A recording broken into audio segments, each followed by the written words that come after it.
이 보여지는 장면이라던가 여기에 대해서 좀 언급할 필요가 있는 것 같습니다. 전체적인 어떤 그 느낌은 어떠세요? 가족들이 함께 모여 살고 있는 이 컨테이너 박스, 네. 그리고 그 바깥의 공간, 이렇게 거칠게 두 가지로 나눠볼 수 있을 것 같은데요. 네.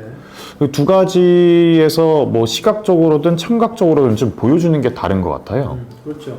컨테이너라는 공간 자체가 갖고 있는 어떤 좀 폐쇄적이고 좀 답답한 느낌을 주려고 좀 연출을 했겠죠. 또 이제 그 바깥에 있는 공간은 황무지, 넓게 이제 펼쳐진 이제 풍경들이 나타나는 거고, 실내 공간 같은 경우는 바깥의 공간과 이 시각적으로 구분을 의도적으로 짓기 위해서 실내의 미장센은 전반적으로 좀 조명이 좀 어둡게 처리됐던 것 같습니다. 어떻게 처리됐고, 바깥에 있는 공간은 이제 전반적으로 그 아주 그 풍요롭고, 그리고 우리가 평화로운 어떤 그런 목가적인 그런 이제 인상을 주는 장면이었던 것 같습니다. 그러니까 보통 공간을 하면 전통적으로 서양도 마찬가지인데 다들 아시겠지만 사적 공간하고 공적 공간 이렇게 얘기하는데, 어떤 의미에서 그거는 이제 늘 배치되는 거거든요. 그러니까 사적 공간에서는 그 사적인 구성원들의 갈등 같은 경우가 좀 첨예하게 나오고, 이 사회적 공간, 이 아고라라고 하는 광장에는 사회적 역할들이 같이 나오거든요. 그런 의미에서 아까 말씀하신 것처럼 그 음양, 하나는 양적인 공간, 햇빛이 드는 공간, 하나는 햇빛이 들지 않는 공간을 나눠가지고 이분법 처리하는 것도 사실은 좀 논의 전개에서 필요한 것들을 시각적으로 표현했다라고도 할 수 있을 것 같습니다. 저는 실내와 실외 공간으로 나뉜다면 이 갈등이 일어나는 주체들 간의 관계가 확실히 또 달라지는 것 같습니다. 이 컨테이너 박스 안에서는 할머니와 손자의 어떤 갈등 관계, 또 부부 간의 갈등 관계, 이런 것들이 주로 계속 내비쳐진다면, 이 바깥의 공간에서는 오히려 한 인간과 그 인간이 경작하고자 하는 어떤 자연과의 관계들, 그래서 그것이 잘 되지 않았을 때 겪는 위기들을 어떻게 헤쳐나갈 것이냐. 그래서 이 제이콥이라는 인물이 매개가 돼가지고 바깥과 안을 동시에 드나드는 인물이잖아요. 그래서 당시 이제 이민자들이 겪어야 했던 갈등 요소들을 그런 식으로 구분해서 좀 보여준 것은 아닌가 싶습니다. 폴이라는 사람이 십자가를 계속 지고 다녀요. 십자가라는 상징이 결국 할머니의 모습과 투영이 된단 말이죠. 그래서 희생이라는 것들을 같이 이야기해 줄 수 있는 부분이라서 그 부분이 계속 노출이 되는 게 아닐까라는 생각을 해봤습니다. 그러니까 이 십자가를 들고 순례길을 가는 그런 어떤 희생적인 모습과 동양에서 어머님의 어떤 희생적인 모습들이 같이 병치가 되면서 이걸 하나의 메시지로 이제 네. 알겠습니다. 이민자 얘기를 하셨으니까 우리가 더 큰 이 영화를 해석하기 위한 혹은 분석하기 위한 더 큰 하나의 어떤 관점들을 좀 갖고 올 필요가 있는 것 같습니다. 결국은 이민자들에 대한 삶의 이야기인데, 이 영화가 왜 그러면은 사실 이 영화의 배경은 1980년대 아메리칸 드림에 대한 문제인데, 그게 이제 결국은 아까 말씀드렸던 땅이라는 그 하나의 어떤 상징으로 나온 것 같습니다. 사실 미국에서의 어떤 이 땅이라는 것은 애초에 이제 그 미국이라는 국가 자체가 이민자들에 의해서 세워진 나라였고, 유럽에서 영국에서 넘어간 청교도들에 이제 세운 나라였고, 그리고 그 당시에 사실은 아무런 주인이 없었기 때문에 내가 경작하는 만큼 자기의 어떤 땅이 되는 그런 상황이었죠.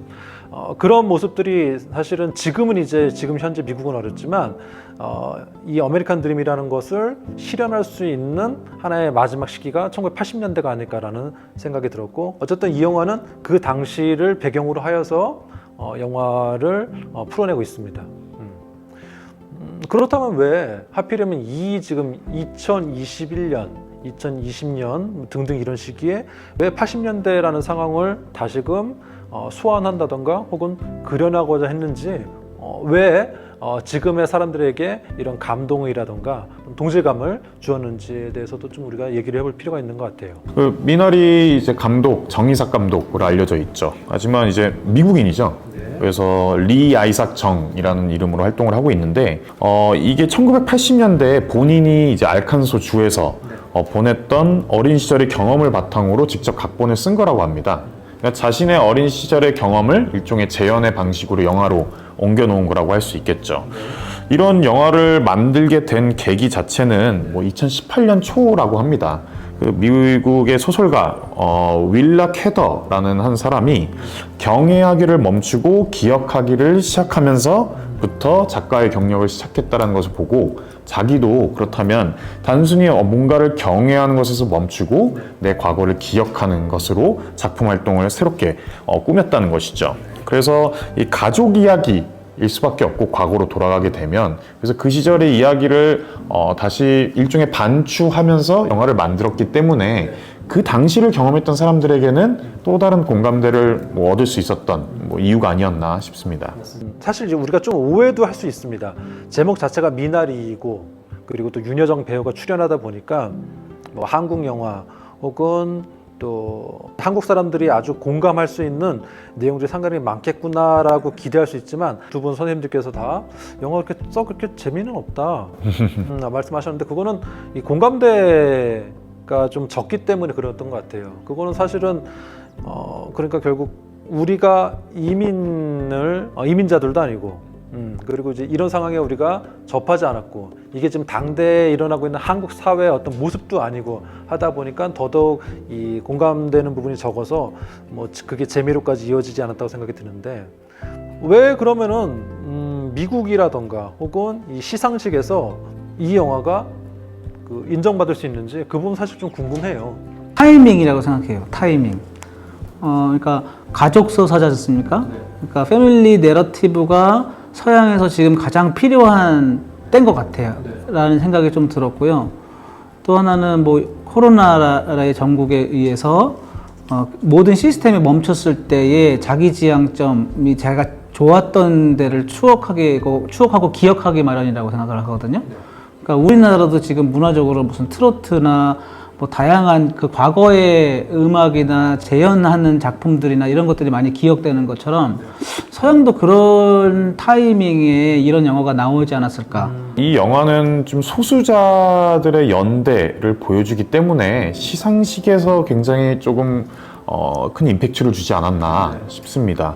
왜냐면 우리가 이제 1980년대 이민자들의 상황을 보면은 주로 LA라든가 대도시의 한인타운을 형성해서 주로 거기서 응집력을 가지고 생활을 하는 경우가 많잖아요. 그래서 가스 스테이션 뭐 운영을 하고 뭐 이제 세탁소 운영하고 하는데 여기 인물들은 거기서도 특히 이제 한국 교회 커뮤니티에서 적응하지 못하고 도망 나온 사람들이 마지막에 찾은 정말 시골 동네라고 할 수 있거든요. 한국 사람들도 없고 거의 그 안에서 그 같이 일하는 폴이라는 미국인조차 미국 사회에서 또 쫓겨난.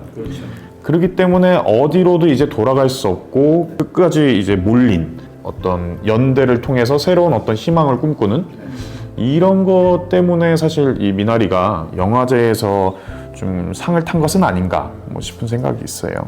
80년대 상황만 하더라도 아주 신절주의적인 물결이 이제 시작되기 이전 상황이었고 그리고 이런 마지막 이민자 세대들도 자기의 의지라든가 혹은 능력에 의해서 고난과 역경을 헤쳐서 성공한다던가 혹은 이제 스스로 자리매김할 수 있는 그런 기회가 있었는데 이제는 그것이 이제 불가능하다는 것이죠. 그러면서 이제 지금 최근에 어떤 코로나라던가 미국 사회가 갖고 있는 여러 가지 어떤 경제적이건 혹은 계층적인 어떤 격차들이 결국 사람들이 이제 결국 계속 이제 이걸 멀어지도록 하게 되는데 그런 관점에서 이런 소수자들은 더더욱 아마 그런 삶에서의 어떤 걸 힘든 아픔이 아마 있을 겁니다. 그런 정서들을 좀 더 자극하지 않았나 생각이 드는 거고 우리 미국이 이랬는데 지금 이제 이런 기회가 이제는 없다.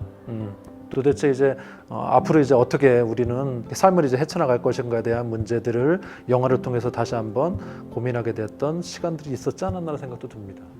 아마도 이 영화는 미국 사회에 있는 그런 다양한 그런 민족 혹은 뭐 이민자 혹은 그런 그 민족들이 이 영화에 대한 그 정서적 교감이 더 컸을 거라는 생각이 좀 듭니다.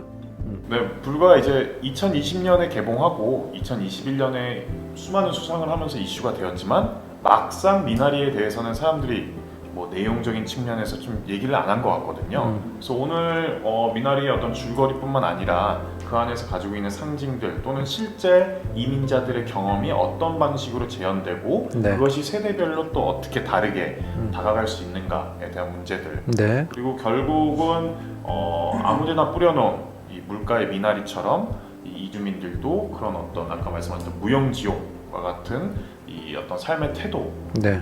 좀 엿볼 수 있는 시간이었던 것 같습니다. 네.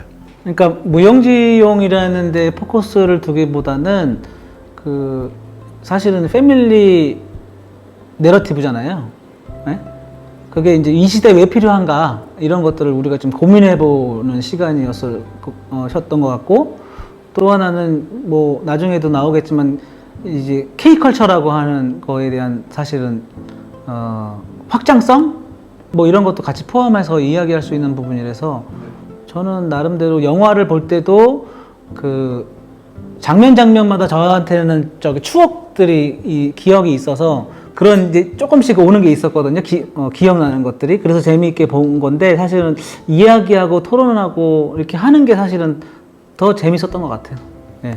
그래서 오늘 링컨 두 번째 시간 미나리를 통해서 한번 여러분들하고 이제 이야기를 나눠봤고요. 영화는 결국은 이제 보기 나름이기 때문에 오늘 이제 저희가 말씀드린 얘기는 저희 시각이고 직접 한번 못 보신 분들은 한번 보시길 바라고, 또 이제 보시면서 저희가 얘기했었던 것들을 또 한번 다시 한번 또 반추해 보면서 뭐 틀린 얘기들을 한번 또 이렇게 좀 짚어주시는 기회도 있으면 좋을 것 같고, 오늘은 그래서 이렇게 미나리로 오늘 시간 저희 마무리하도록 하겠습니다. 네, 모두 수고하셨습니다. 안녕. 왜 항상 이 마무리가 문제예요? 미나리 채소요? 먹으니까 채소라고 할 수 있지. 채소는 채소 아니라면 식용 가능한 문제니까. 미나리가 채소인가 맞겠지.